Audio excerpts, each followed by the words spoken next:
estamos con la doctora María Gracia Caletti. Ella es nefróloga, pediatra, consultora del Hospital Garrahan y va a hablar acerca de la enfermedad urémica hemolítica y también aquellas enfermedades transmitidas por los alimentos. ¿Qué tal? ¿Cómo estás? Hola María, ¿cómo estás? Un gusto tenerte como siempre.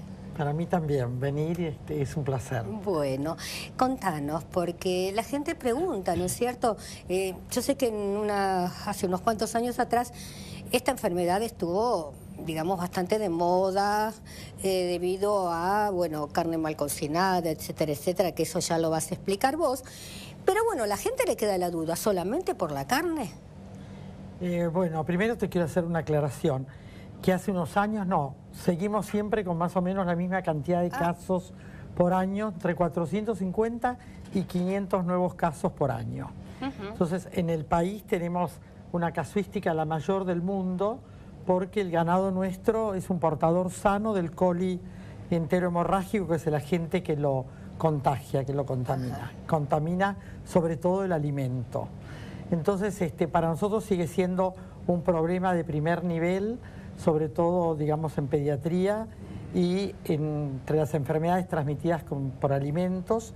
Se toma, digamos, el síndrome urémico hemolítico como el paradigma de las enfermedades transmitidas por alimentos, porque se llama una enfermedad trazadora. Vos tratás, digamos, hacéis toda la prevención de las enfermedades transmitidas por alimentos, previniendo el síndrome urémico hemolítico. De esa manera prevenís más de 250 enfermedades transmitidas por alimentos.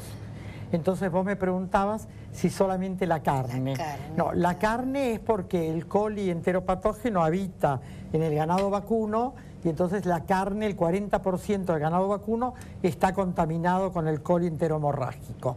Pero obviamente, como todos los alimentos, puede contaminarlo también el agua no potable, lo que se llama agua no segura, y la leche no pasteurizada. Y después otras formas de contagio son distintos, la contaminación, por ejemplo, que se produce arriba de la mesada cuando uno contamina la carne cruda con a lo mejor la carne que ya está cocida para comer. De contagio cruzado, ¿no es cierto? Lo que se llama contaminación cruzada. De crudo a crudo o de crudo a ya cocido. O sea, con el mismo cuchillo que cortamos la carne, después cortar la verdura. Por ejemplo, el tomate, que no lo vamos a cocinar. Claro. Entonces, en cambio, la carne la cortás, bueno, después la podés cocinar, entonces no te contagiás, pero si comes, por ejemplo, zanahoria o tomate, te podés contagiar. Ahora, la carne, digamos, una forma de evitarlo es cocinarla suficientemente. La carne, digamos, el colis muere a los 75 grados, pero se considera, por ejemplo, para una hamburguesa, que la temperatura debe llegar a los 90 grados, porque se supone que si en un punto tiene 90 grados, en el resto ha llegado a los 75. Es decir, que actualmente la Organización Mundial de la Salud acepta los 90 grados como punto, digamos, efectivo para evitar el contagio. En esa temperatura el coli está muerto y la toxina, que es la que produce la enfermedad, está denaturalizada.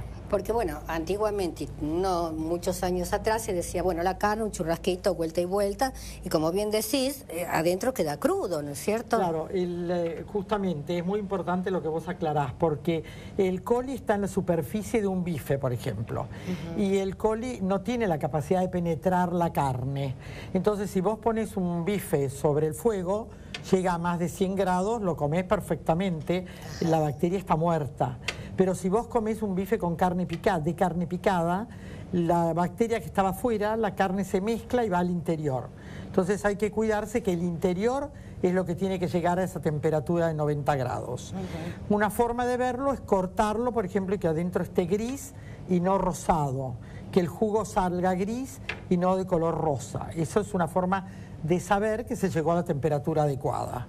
Bien, y antiguamente también se tenía la mala costumbre, ¿no es cierto?, de prensar la carne y darle de tomar a los chicos lo más rico que decían, el juguito o mojar el pan, o sea que más daño imposible. Claro, exacto. O también en algunos casos dan, sobre todo en el interior del país, hasta no hace mucho, pedacitos de carne mal cocida para que los chicos mordisqueen, que supuestamente mejora las encías y eso, pero bueno, la carne semicruda es un vehículo del coli, así que eso hay que evitarlo absolutamente. ¿Y qué pasa con el yogur? Bueno, el yogur, en realidad el yogur en sí no tiene, si está hecho con leche pasteurizada, no tiene problemas. El tema del yogur es que a veces está destapado o tiene contaminación, a lo mejor con una carne que está puesta cerca y que grotea dentro del yogur, puede tener ese problema. O si está hecho con leche no pasteurizada. ¿Y cuáles, digamos, son los síntomas? Los síntomas más importantes de la enfermedad, digamos, empieza como una diarrea, que puede ser acuosa, una diarrea común y silvestre, y el chico está un poco inapetente, y a los 2 o 3 días se acompaña de sangre en la materia fecal. Es decir, que puede haber desde estrías o como agua de carne, lavado de carne rosadita, o directamente tener sangre fresca. Eso es la forma más común. Desde ya que cuando el chico tiene sangre, materia fecal, la madre rápidamente consulta. Sí. Entonces, ese es un caso en el que entra dentro de las que son obligatoriedad de cultivo. La materia fecal con sangre se cultiva justamente para ver si tiene el coli o tiene a lo mejor otro germen que puede ser la shigella, la salmonela. En ese caso, digamos, para ver si se pone antibióticos o no. Actualmente ya se sabe que el coli no hay que tratarlo con antibióticos porque puede tener una forma más grave de la enfermedad o hacer directamente la enfermedad. Entonces, por eso justamente hay que cultivarlo y a las 24 o 48 horas está el cultivo. Hay que esperar un poco y tratarlo si no tiene coli. Si es un coli, no se trata. Un coli o un virus que no hay que tratarlo. Quiere decir que no es como una infecto contagiosa que se puede llegar a contagiar de persona a persona. No, digamos que el contagio persona a persona, como puede ser una bacteria de una gripe, un virus, eso no se produce.